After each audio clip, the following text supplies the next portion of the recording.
बिस्मिल्लाहिर्रहमानिर्रहीम। आज मैं बना रही हूँ क्रीमी चाट बहुत ही मज़ेदार तरीके से। तो चले बनाना स्टार्ट करते हैं। इसके लिए मैंने 1 अदद एप्पल लिया है, इसके मैंने क्यूब्स काट लिए हैं, ये मैं बाउल में ऐड कर दूँगी। 2 अदद बनाना लिए हैं, ये भी ऐड कर दूँगी। 1 अदद बॉयल एग, ये भी ऐड कर दूँगी। ये 1 कप मैंने खरबूजा लिया है, ये भी ऐड कर दूँगी। थोड़ी सी स्ट्रॉबेरीज़ हैं, इनके मैंने क्यूब्स काट लिए हैं, ये भी ऐड कर दूँगी। ये मैंने आलू लिया है एक छोटे साइज़ का, इसे भी मैंने बॉईल किया है, ये भी ऐड कर दूँगी। ये मैंने थोड़ा सा पास्ता लिया है, बॉईल किया हुआ है, ये भी ऐड कर देंगे। तमाम चीज़ें ऐड कर दी हैं हमने बाउल में। अब मैं इसमें 1 कप क्रीम ऐड करूँगी।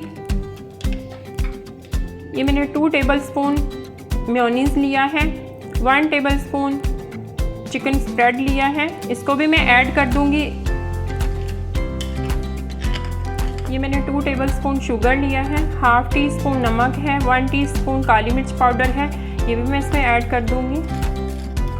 तमाम चीज़ों को मिक्स करेंगे। अब मैं इसे डिश आउट करके दिखाती हूँ।